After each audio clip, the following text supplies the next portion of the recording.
Okay, Assalamualaikum warahmatullahi wabarakatuh. So in this video, I just would like to share with all of you how to some tips how to answer the uh, green belt assessment, especially on the Minitab. Okay, so for green belt, basically the exam consists of two parts. We have part A and also we have part B. Okay, so part A is basically a qualitative to subjective question, subjective question. Okay, altogether you have 7 questions, but you only need to answer 5. So the same thing in part B for Minitab, you have 7 questions in total, but you only required to answer 5 questions. So for the first 5 questions, okay, this is where I would like to share how to answer the first 5 questions of you through this video. Okay, so question number 1.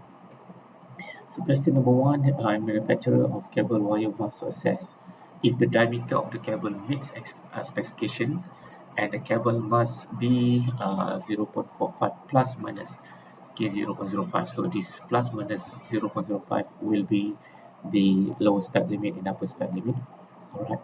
And analysis evaluate the capability of the process to ensure it is meeting the customer requirement, okay, of CPK 1.3. So to-do list, this is basically the question that you need to answer. All right. So first you need to break down the step of analysis, and break down the step of analysis. Basically, I have provided the step, okay, in the comprehensive review note. Okay. So if we look at page 1 here, so these are the steps required for you to proceed or execute with the process capability analysis lah, right? And it is a normal capability analysis. So if you copy and paste this portion, okay, then you already get 3 points. Okay, and the next one is basically you need to provide the result for every single step that you have declared in the first section sini. Okay, so for example, in this particular case, stability test is the first thing that you need to do, and based on this review note, okay, you have the option to select either one from these 3 to perform the stability test.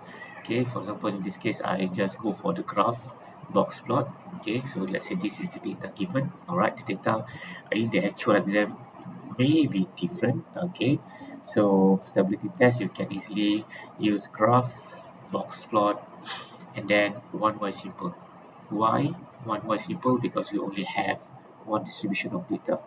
Okay, click OK, and then you double click diameter into the graph variables box and click OK. So now you get your result, the box plot. So how can we say that the data is stable? Okay, we need to observe from the box plot. Okay, if there is no outlier, okay, outlier will be something like star. So if there is no star symbol, we need to say no outlier. So in this case, there is no outlier, thus indicating that the data is a stable data.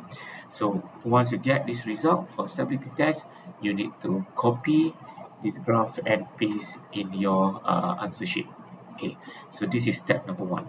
Step number 2, normality test. So you can use 3 tools, okay, basic statistic, graphical summary, or normality test, or you also can use the graph and probability plot lah.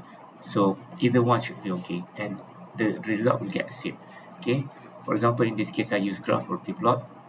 Since I only have one distribution, so I decided to go for the single. Click OK, double click diameter, click OK, and what we need to observe is the p-value here. The p-value for normality test, if the calculated p-value is more than 0.05, in this case 0.715. So this is more than 0.05, meaning to say the data is a normal distributed data or a bell curve lah. Alright, then the last step, you need to get the answer for your capability analysis normal. Alright, okay, this is where you need to select diameter into this single column, subgroup size, key in 1, meaning to say that all the data is considered as one big group. And the lower spec, upper spec, this is the information that you can get from the question itself. So 0.45 minus 0.05 will be the lower spec, and 0.45 plus 0.05 will be the upper spec.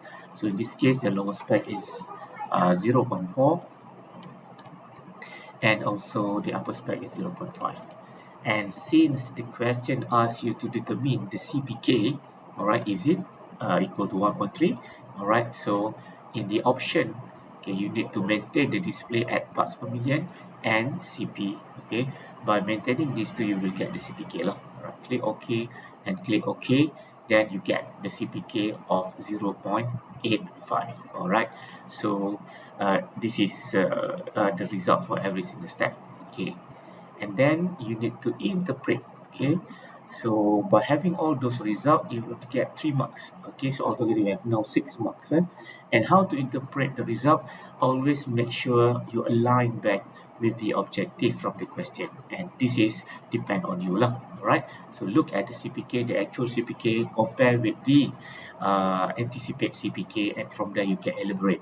Okay, whether it's meeting ataupun not meeting, you will get at least 1 point there. Okay, but if you further proceed to explain the way forward, okay, to ensure the process will be improved, then you will get more than 1 marks for the interpretation of the result.